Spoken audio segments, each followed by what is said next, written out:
Bonjour et bienvenue sur la chaîne YouTube All About Aquaculture. J'espère que vous portez bien. Je suis Rodrigue Yossa. Il y a à peu près un an, j'ai créé cette chaîne YouTube avec pour intention, pour but de partager, disséminer l'information sur les bonnes pratiques aquacoles afin de contribuer au développement de l'aquaculture en Afrique. Et au fil de la dernière année, j'ai placé beaucoup de contenu en anglais sur la chaîne All About Aquaculture. Et des amis m'ont contacté et ont attiré mon attention sur le fait qu'il y a beaucoup de contenu sur YouTube qui traite de l'aquaculture en anglais déjà. Et qu'il serait important que je pense aussi aux francophones africains. C'est pour ça qu'en ce moment, j'ai l'intention de faire un virage et me focaliser beaucoup plus sur le partage du contenu en français. Comme ça, beaucoup d'Africains francophones ne seront plus délaissés. Et en faisant cela, j'espère que nous allons toucher à un maximum d'Africains et contribuer au développement durable de ce secteur très porteur et essentiel pour nous en Afrique. Et remarquez que là, j'ai toujours parlé de l'aquaculture et non pas de la pisciculture. Parce qu'en fait, la pisciculture, c'est juste une fraction de l'aquaculture. L'aquaculture, c'est la production des organismes aquatiques, donc les animaux et les végétaux. Parmi les animaux produits dans le milieu aquatique, on a les poissons. Et là, on parle de pisciculture. On a aussi les crevettes. Là, on parle de crevetticulture. On a les grenouilles. Et là, on parle de ranaculture. En plus de cela, on a des plantes aquatiques, des algues qui sont produites. En anglais, c'est alga culture, dans la production d'algues.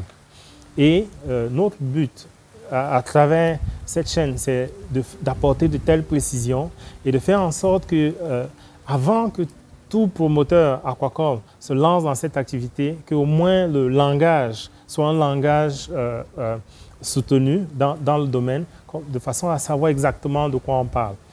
Donc, en plus de cette distinction sur l'aquaculture et en guise d'introduction pour ce qu'on fait aujourd'hui, j'aimerais aussi apporter quelques éléments d'information sur la façon dont les systèmes aquacoles sont classés. Donc, par exemple, quand on parle souvent d'aquaculture en eau douce, qu'on distingue de l'aquaculture en eau marine, de quoi est-ce qu'on parle précisément? L'aquaculture en eau douce, c'est l'aquaculture qui se fait dans de l'eau qui ne contient pas de sel, comme l'eau des rivières, l'eau des cours d'eau, l'eau des lacs. Ça, c'est de l'eau douce. Et l'aquaculture en eau marine, c'est l'aquaculture qui se fait dans l'eau qui contient beaucoup de sel, entre 17 et 35 grammes de sel par litre d'eau. Entre les deux, on a ce qu'on appelle l'aquaculture en eau saumâtre. Ça, c'est de l'eau qu'on rencontre au point où les cours d'eau se jettent dans la mer. Donc, il y a un mélange d'eau douce et d'eau de mer, ça fait de l'eau saumâtre. Et la salinité de l'eau saumâtre est généralement entre 0,5 et 17 grammes de sel par litre d'eau. Donc, il est important de faire cette distinction et je le fais parce qu'il y a quelques temps, j'étais au Congo et je discutais avec un monsieur très ambitieux qui m'a dit « Écoute, Rodrigue, s'il te plaît, qu'est-ce qu'on peut faire pour pouvoir élever le maquereau ?» Ils appellent ça Thompson au Congo, pour élever le maquereau dans mon champ. Je lui ai dit « Non, ce n'est pas possible parce que le maquereau, c'est un poisson d'eau de mer.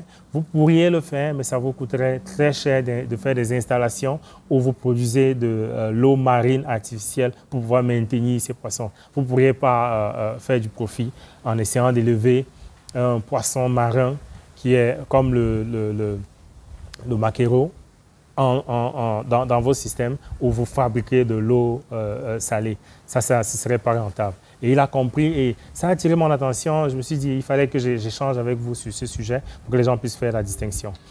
Et pourquoi est-ce que je parle de cela? Parce que les poissons aussi ont des exigences en matière de salinité. Par exemple, les poissons d'eau douce qu'on a généralement en Afrique, c'est le tilapia, le poisson-chat africain. Ça sont les poissons d'eau douce. Il y a aussi des poissons d'eau salée et il y a les poissons marins, comme le bar, la dorade, le saumon à un stade avancé de sa vie. Donc, ce sont les poissons marins qui supportent la salinité. En plus de cela, les systèmes sont aussi classés en fonction de la température de l'eau. C'est pour ça qu'on parle d'aquaculture tropicale, on parle d'aquaculture tempérée et on parle d'aquaculture d'eau froide. L'aquaculture tropicale, c'est l'aquaculture qui se passe dans beaucoup d'endroits en Afrique, par exemple, où la température de l'eau peut aller jusqu'à 32 degrés. Et les poissons comme le tilapia, le poisson-chat africain peuvent bien supporter cette haute température. L'aquaculture tempérée, l'aquaculture se passe dans de l'eau où la température va souvent jusqu'à entre 20 et 25 degrés. Et là, on a par exemple les carpes. À l'ouest du Cameroun, dans les montagnes, dans plusieurs montagnes, au Kenya et tout, il y a des carpes. Au Nigeria, dans les montagnes aussi, il y a des carpes. Donc ça, des carpes supportent bien de l'eau tempérée. Et l'aquaculture en eau froide, c'est celle qui se pratique dans des endroits où la température de l'eau généralement ne dépasse pas 12 degrés. Donc, où les poissons ne se comportent pas bien lorsque la température de l'eau est au-dessus de 12 degrés. C'est le cas, par exemple, pour les poissons comme la truite arc-en-ciel, le saumon. Ça sont surtout le saumon ou l'omble chevalier. Donc, les salmonidés en général préfèrent des températures qui ne sont pas au-dessus de 12 degrés. Donc, ça, c'est une distinction aussi à faire. Donc, là, on a parlé des milieux de culture en tenant compte de la salinité et en tenant compte de la température. À travers cette chaîne YouTube, nous allons discuter de beaucoup de sujets. Et chaque fois que j'aurai l'opportunité de voyager, de visiter les pays où je travaille, je vais faire quelques vidéos pour vous présenter ce qui se passe là-bas, de façon à ce que vous puissiez tirer ce qui est essentiel et qui pourrait s'adapter dans votre contexte et l'appliquer chez vous. Donc, notamment, nous allons parler de la reproduction des poissons et des crevettes. Nous allons parler de la nutrition et de l'alimentation des poissons. Vous voyez que je fais la distinction. Vous allez avoir l'opportunité de savoir quelle est la distinction entre la nutrition et l'alimentation des poissons. Nous allons parler de la gestion d'une ferme aquacole comme une affaire. Donc, de la rentabilité dans la production aquacole, de façon à ce que l'aquaculture ne sera plus une activité secondaire ou tertiaire dans un système agricole. Mais ça pourrait être une activité qui génère tellement de revenus que c'est l'activité principale d'un promoteur, par exemple. On pourrait avoir des pisciculteurs professionnels dans plusieurs endroits à travers le continent africain. Nous allons aussi inviter des gens. À chaque fois que j'aurai l'opportunité, je vais inviter des experts pour parler des points précis, dans des points d'intérêt. C'est pour ça que je vous inviterai à vous abonner massivement. On souhaiterait avoir 10 000 abonnés sur cette chaîne pour pouvoir avoir des sponsors qui vont nous permettre d'inviter des gens et de voyager pour aller rencontrer des gens qui pourront vous apporter de l'information pertinente gratuitement. Alors, cette plateforme All About Aquaculture vous appartient. Prenez possession de la plateforme, contribuez à son développement de façon à ce que l'information qui sera présentée ici puisse toucher autant d'Africains que possible pour qu'enfin on ait l'opportunité d'exploiter et de mettre en valeur le grand potentiel de l'Afrique. L'Afrique, c'est le continent où juste 1% du potentiel aquacole est actuellement exploité. Et il est prévu que si on pouvait se mettre au travail en 5 ou 10 ans, on pourrait produire 300 fois plus de poissons que la production aquacole mondiale. Alors, nous n'avons plus d'excuses de continuer à manger du poisson avarié qui est congelé. On ne sait pas où c'est pêché, comment ça a été conservé, c'est surgelé. Des poissons qui sont vendus avec tout leur tube digestif totalement contaminé, alors qu'on sait que le poisson, c'est la denrée la plus périssable. Normalement, quand on pêche un poisson, on doit enlever son tube digestif rapidement et mettre le poisson sur la glace. Mais si vous remarquez dans nos marchés en Afrique, des poissons sont vendus avec tout leur contenu stomacal encore en place. Et vous remarquerez aussi que ces poissons-là sont congelés, décongelés, ils sont pêchés en masse. Ensuite, ils sont décongelés pour faire des paquets. Ensuite, les paquets sont recongelés, ensuite exportés chez nous. Les distributeurs les achètent, parfois des paquets de 100 kg, ils décongèlent et ils font des paquets de 5 à 10 kg, ils recongèlent et ils nous les vendent dans les marchés. Ils vendent aux distributeurs, ils vendent aux petits distributeurs qui eux, prennent les poissons, décongèlent, mettent sur les étagères, vendent à longueur de journée et ce qu'ils n'ont pas vendu, ils recongèlent le soir pour revendre le lendemain.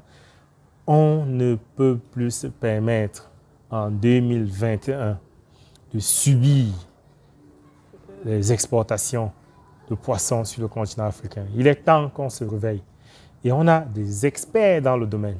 Je vais vous mettre en contact avec les experts. Je vais partager avec vous tout ce que j'ai à ma disposition à travers cette plateforme.